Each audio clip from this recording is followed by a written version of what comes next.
तो जैसा कि पिछले एपिसोड में हमने देखा कि लिंदुंग ने मुलिंग को बचाने के लिए यहाँ पर डिमोनिक रॉक डायनेस्टी के ली पान और कुछ और साथियों को कैप्चर कर लिया था, जिसे वो चेनवू के साथ डील करके मुलिंग के बदले आजाद कर देता है। लेकिन दूसरी तरफ हम देखते हैं कि चेनवू के प्लान कुछ अलग ही थे। वो फौरन से यहाँ लिंदुंग पर हमला करने लगा, लेकिन फाइट करते उसे अंदाजा हो जाता है कि लिंदुंग अब एक हेवनली सील मास्टर बन चुका है, इसलिए वो अकेले तो उसे नहीं हरा पा रहा। जिस वजह से चेनवू ने अपने साथियों की मदद लेने की कोशिश करी, लेकिन दूसरी तरफ लिंदुंग ने तो सिर्फ अपने एक ही विंड एंड थंडर सील का इस्तेमाल करते हुए सबको जान से मार डाला, जो देखकर तो चेनवू को अपनी आंखों पर यकीन नहीं आता कि आखिर लिंदुंग इतना ज्यादा टेरिफाइंग कैसे हो सकता है। जबकि दूसरी तरफ लिंदुंग में मुस्कुराकर यहाँ से थर्ड प्रिंस को लेकर जाने लगा था, पर तभी अचानक हम देखते हैं कि वहाँ पर चेनवू का सीनियर ब्रदर शिजुआन आ गया, जो कि लिंदुंग और चेनवू दोनों से कई ज्यादा पावरफुल है। इसलिए हम देखते हैं कि लिंदुंग उसका मुकाबला नहीं कर पा रहा था। वो अपने दोस्तों के साथ मिलकर यहाँ से भागने की कोशिश करता है, लेकिन रास्ते में चेनवू ने ज़्यावियन पर हमला करते हुए उसे नीचे की तरफ गिरा दिया, जिसकी वजह से मजबूरन दोबारा से लिंदुंग को उसके साथ फाइट करनी पड़ी। और इस फाइट में अपनी डिमोनिक ट्रांसफॉर्मेशन टेक्निक की पावर इस्तेमाल करने के बावजूद भी शिजुआन ने एक पावरफुल पंच करते हुए लिंदुंग को पीछे की तरफ चट्टानों पर दे मारा, जिसकी वजह से लिंदुंग उनके नीचे धंस जाता है।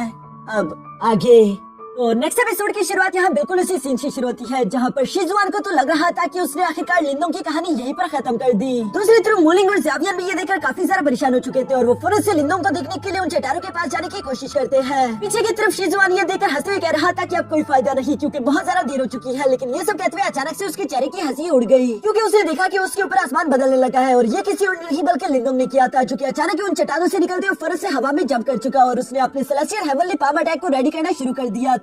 जिस पाम अटैक को देखकर पहले तो शिजुआन ओवर कॉन्फिडेंट हो रहा था, उसे लग रहा था कि ये अटैक उसका कुछ भी नहीं बिगाड़ पाएगा। लेकिन जैसे ही वो इस अटैक से टकराया, उससे प्रेशर फील होने लगा। उसके चेहरे के इंप्रेशंस बदल चुके थे, उससे तकलीफ होने लगी। वो समझ चुका था कि अब उसे पूरा जोर लगाना होगा। लेकिन दूसरी तरफ हम देखते हैं कि लिंदुंग ने भी अपनी ताकत थोड़ी सी और ज्यादा इंक्रीज कर दी थी, जिस वजह से शिजुआन इस अटैक का प्रेशर नहीं झेल पाता और इस अटैक की वजह से शिजुआन फौरन से जमीन पर जा लगा। जिसके बाद दूसरी तरफ लिंदुंग भी यहाँ कमजोर होकर नीचे गिराया। मुलिंग ये देखकर फौरन से लिंदुंग के पास आकर कहता है कि मेरे भाई तुम तो कमाल के हो, जो तुमने एक निर्वाणा रेल्म के इतने पावरफुल वॉरियर को भी हरा दिया। लिंदुंग उसकी ये बात सुनकर जवाब देते हुए कहता है कि यही तो मुझे डर है कि शायद वो अभी तक हारा नहीं। और उसके बाद बिल्कुल सही निकली, क्योंकि दूसरी तरफ शिजुआन एक बार फिर से हवा में उड़ते हुए यहाँ लिंदुंग के सामने आ जाता है, जहाँ वो लिंदुंग से कह रहा था कि बच्चे कहना पड़ेगा कि तुम्हारे मार्शल आर्ट टेक्निक सच्चे हैं, लेकिन तुमने मुझे चोट पहुंचाने की हिम्मत करी, जिसकी सजा तो तुम्हें मिलकर ही रहेगी। और ये कहती शिजुआन आखिरकार सीरियस होकर अपने शॉकिंग अर्थ गोलम को निकालना शुरू हो गया। शिजुआन के टेक्निक की वजह से हम देखते हैं कि यहाँ जमीन से एक अर्थ गोलम निकल कर बाहर आ गया था, जो कि दिखने में तो काफी ज्यादा पावरफुल लग रहा है। साथ ही साथ उस अर्थ गोलम की बॉडी पर आग भी लगी हुई थी, जो कि शिजुआन के ऑर्डर पर आगे की तरफ बढ़ते हुए यहाँ लिंदुंग और थर्ड प्रिंस पर हमला करने लगा,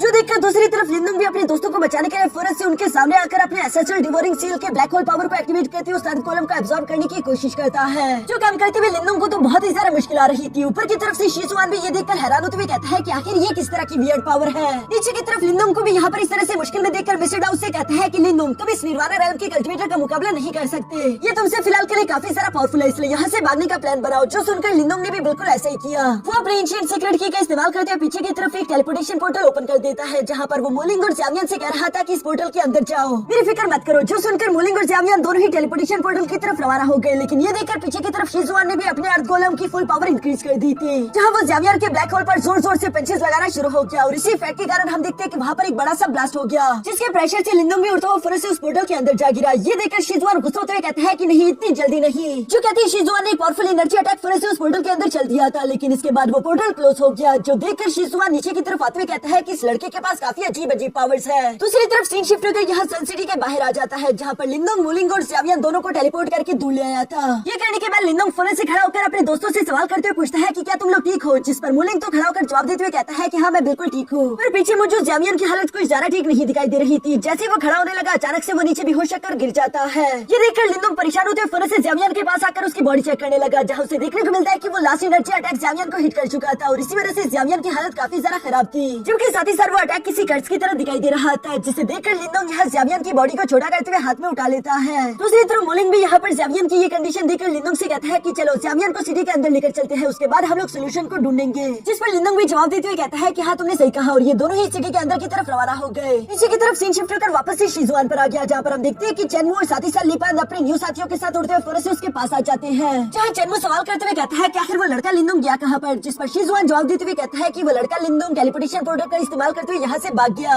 तो सुनकर चेनवू फौरन से अपने घुटनों के बल आते हुए कहता है कि मुझे माफ कर दीजिए सीनियर शिजुआन, ये सब कुछ मेरी गलती है। अब चाहे तो आप हमें पनिश भी कर सकते हैं। लेकिन दूसरी तरफ शिजुआन उसे कहता है कि नहीं कोई बात नहीं, इसमें तुम्हारी गलती नहीं, क्योंकि मैंने खुद भी देख लिया कि उस लड़के के पास काफी कमाल के ट्रिक्स थे। अभी के लिए मसला ये है कि वो लड़का अपने साथ एंशिएंट सीक्रेट की को भी चुरा कर ले गया, जो कि हम उसे रखने नहीं दे सकते। ये सुनकर दूसरी तरफ चेनवू कहता है पर सीनियर शिजुआन, हमें तो उनके कैंप के बारे में कुछ भी मालूम नहीं, तो आखिर हम उसे दोबारा ढूंढेंगे कैसे। जो सुनकर दूसरी तरफ शिजुआन हंसते हुए कहता है कि फिक्र मत करो, मेरे पंजे से कोई भी इतनी आसानी के साथ बचकर नहीं निकल सकता। शायद शिजुआन उसी कर्स टेक्निक का इस्तेमाल करते हुए लिंदोंग की लोकेशन दोबारा से ट्रैक कर सकता है। इसके बाद सीन शिफ्ट होकर वापस से यहाँ सन सिटी आ चुका था, जहाँ पर हम देखते हैं कि लिंदोंग अपनी पूरी कोशिश कर रहा था कि वो ज़ावियान की बॉडी से ये कर्स हटा दे, लेकिन वो इसमें कामयाब नहीं हो पा रहा। इसलिए मिस्टर डाओ भी उस कर्स टेक्निक को देखते हुए बोलता है कि वो एक निर्वाणा रैम का बहुत ही पावरफुल कल्टीवेटर था, इसलिए तुम इस कर्स को नहीं हटा सकते, इवन कि मैं भी इस कर्स को नहीं हटा सकता। जो सुनकर लिंदोंग परेशान होते हुए कहता है फिर हम ज़ावियान की जान कैसे बचाए। ये सुनकर मिस्टर डाओ थोड़ी देर सोचने के बाद लिंदोंग को बताता है कि क्यों ना हम लोग ज़ावियान की तरह एक सेम ब्लड लाइन वाला मॉन्स्टर ढूंढे, जिसके ब्लड और एसेंस को रिफाइन करके शायद हम लोग ज़ावियान की इस इंजरी को ठीक कर सकते हैं। ये सुनकर तो लिंदोंग थोड़ा सा परेशान हो गया, उसे समझ नहीं आ रहा था कि आखिर उसे ज़ावियान की सेम ब्लड लाइन वाला बीस्ट कहाँ पर मिलेगा। जिस पर मिस्टर डाओ लिंदोंग को बताता है कि जब तुमने मुझे डिमोनिक रॉक सिटी मोलिंग की इन्फॉर्मेशन लेने के लिए भेजा था, मैंने उन डिसाइपल्स को किसी बहुत ही ज्यादा पावरफुल ग्राउंड टाइगर बीस्ट के बारे में बात करते हुए सुना, यकीनन वो हमारे काम आ सकता है। जो सुनकर तो लिंदोंग भी थोड़ा सा खुश हो गया। दूसरी तरफ मिस्टर डाओ लिंदोंग से कहता है कि हम लोगों को ये काम जल्द से जल्द करना चाहिए, क्योंकि हम लोग जितनी ज्यादा देर लगाएंगे उतनी ही ज़ावियान को ज्यादा तकलीफ होगी और हो सकता है कि उसकी जान भी चली जाए। जो सुनकर लिंदोंग एग्री हो गया था और वो फौरन ज़ावियान को लेकर यहाँ कमरे से बाहर आ गया, जहाँ पहले से ही मोलिंग इनका इंतजार कर रहा है। और वो फौरन से लिंदोंग के पास आकर कहता है कि अब ज़ावियान की हालत कैसी है, जिस पर लिंदोंग जवाब देते हुए कहता है कि ज़ावियान पर कोई भी असर नहीं पड़ा। ये सुनकर तो मोलिंग भी परेशान हो गया। दूसरी तरफ लिंदोंग उसे बताता है कि मैं डीमन फॉरेस्ट जा रहा हूँ। जो सुनकर तो मोलिंग और भी जरा परेशान होकर सवाल करते हुए कहता है कि वो जगह तो डिमोनिक रॉक सिटी के और भी जरा करीब है, वहाँ पर जरा खतरे से खाली नहीं होगा। लेकिन लिंदोंग ने उसे जवाब दिया कि ज़ावियान का इलाज करने के लिए मुझे वहाँ जाना ही होगा, मेरे पास दूसरा कोई रास्ता नहीं। इसलिए मोलिंग भी यहाँ लिंदोंग के साथ चलने के लिए तैयार हो गया था। लेकिन दूसरी तरफ लिंदोंग उसे मना करते हुए कहता है कि नहीं, तुम मेरे साथ मत आओ, क्योंकि तुम ऑलरेडी इंजर्ड और यही तुम्हारे लिए सेफ ऑप्शन है। मोलिंग भी ज़ावियान के लिए बिला वजह की मुश्किलें नहीं खड़ी करना चाहता, इसलिए वो ज़ावियान की बात मान गया।